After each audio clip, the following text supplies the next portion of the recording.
Alright guys, welcome to the video today. I am currently recording this at 1:30 in the morning, so if I sound extremely tired or if I sound like my head hurts extremely bad, please know that both of these are true. So I picked up the Destiny 2 beta today, obviously, like everyone else did, because I've been super excited for it for a very long time. I played Destiny 1 for the entirety of its release, so as soon as it got released in 2014, I played from alpha, I played a beta, I played basically from release to this current point without a break. So I'm a big Destiny person, and when I picked up the Destiny 2 PvP or the beta and I hopped into PvP, to be honest, I was a little bit underwhelmed. When I first got the Destiny 1 beta, I know obviously at the time of the Destiny 1 beta, it was a new IP and it was a completely new experience for everyone, and in order to kind of win over a fan base, Bungie released a little bit more content throughout the Destiny 1 beta. So I wasn't really feeling it right off the bat with the Destiny 2 beta,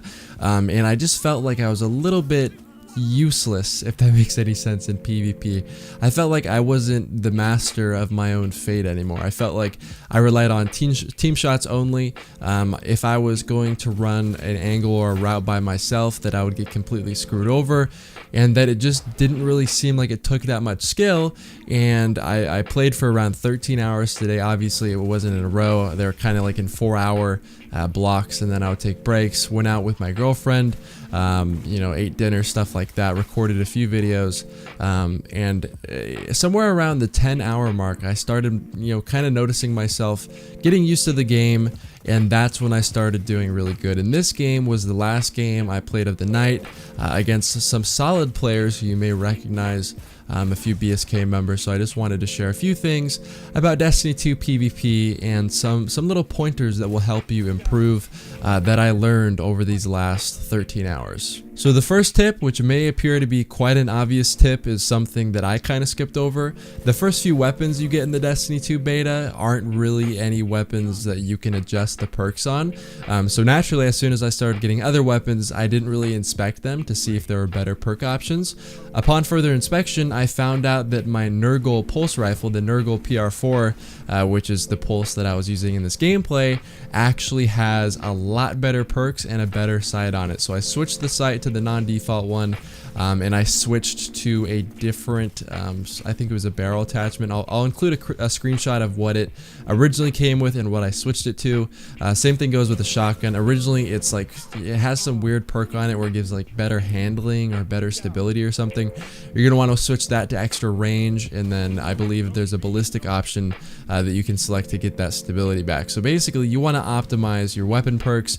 You're going to notice, like I said, the first few weapons you get, you can adjust the weapon perks, but as soon as you start getting more and more drops, make sure you're running the best perks possible. I know, goes without saying, but it can catch you by surprise, because you might not think that you can adjust perks on certain weapons when you actually can. My second tip is to stay with one subclass. It might be tempting because the subclasses in Destiny 2 for the beta, they all come pre-leveled, so you don't have to do any leveling for each subclass. You can swap to whichever one whenever you want, and that kind of leads people to not really kind of pick their home and get used to a subclass. So for me, the Dawnblade, like when they make the previews for these games, oh my, the Sentinel and the Dawnblade in those cinematics that they make with no HUD, they make the thing look ridiculously overpowered because they're just chaining kills for like a trailer or whatever. But when you actually play, you're going to notice that if you pop a Dawnblade, chances are you're going to die extremely quickly.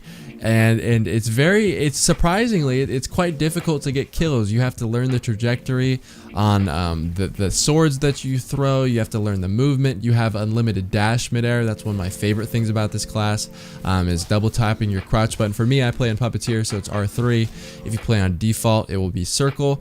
So you want to kind of learn your class. For me, if I swapped in between too many different things, I would not be as good of a player. Not that I'm an amazing Destiny 2 player right now, but I would not be performing as well as I am right now if I kept swapping between stuff. So just pick something you like, preferably not a hunter because they're really bad right now, and just get good with it, get comfortable, because if you don't take the time to master one thing, you're just going to be decent or average or maybe even below average at everything, which is something, obviously if you're watching this video, that you don't really want. My third tip, which it may not be technically a tip, but let's just go over the weapons that are accessible to you right now. Better Devil's hand cannon, good. The Showrunner, which is a submachine gun, fairly good. Submachine guns aren't that great, so really not an amazing choice. Scathlock, very good for an auto rifle. It's a little bit inconsistent, so you can run it. It's one of the better auto rifles, but I wouldn't recommend it over something like a Better Devil's. Does not compute scout rifle, decent. I wouldn't use it though. Nightshade, very good. One of the preferred kinetic pulse rifles amongst most people. You should definitely give it a try. The Nurgle PR4, best weapon ever. Please use. Risk Runner, trash. Red Mamba, trash. Phosphorus, trash. I'm just kidding. Okay. All submachine guns are about the same. They're not the best. Submachine guns as a whole are not amazing. I really don't see much of a difference between different ones. You can use them, they're fun, but you're probably better off running something else. Sidearms, I wouldn't use. They're basically an inferior submachine gun, which is basically just an inferior auto rifle, which is basically just an inferior pulse rifle. So, no. Retrofuturist, amazing. Copperhead, it's a sniper. It's the only one, so thumbs up. Tarantula 3FR, cool weapon, not that useful though. Main ingredient, OP, amazing. Use it. Morrigan D rocket launcher, I haven't used it yet, so I don't know. The Acantha D grenade launcher, horrible, probably one of your worst power weapon choices that you could ever choose. Something in the radar that you'll notice is a little bit different in Destiny 2 compared to Destiny 1 is it doesn't show you what level the person is on. So before it would have different shades to indicate if the person was above or below you, but now it just has one solid color. So you don't know if someone's jumping, above you. You don't know if someone's below you. So please do not just get set on the person, there's red on the radar, so he must be straight ahead. They could be jumping above you, and I've gotten surprised by this quite a bit, so be mindful of that while you're playing.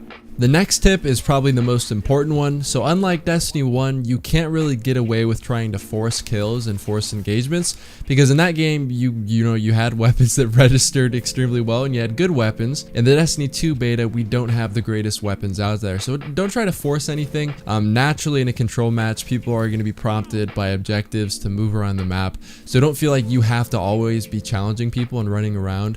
Kills are going to come to you. Just make sure you play smart, work with your teammates, team shot and all of that, and you'll get it kind of in a rhythm. You'll understand combat more in the pace and flow of the maps.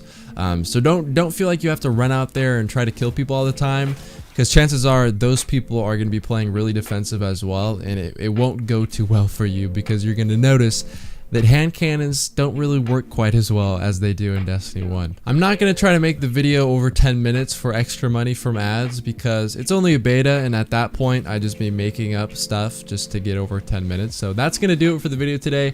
Hope you guys enjoyed it. Hope you could take something away from this video and hopefully improve at the Destiny 2 beta for those who didn't have enough time to play.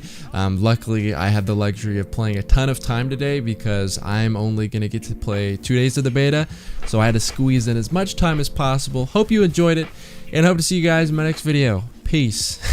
It's 1:50. I'm gonna go. I'm really tired. Bye.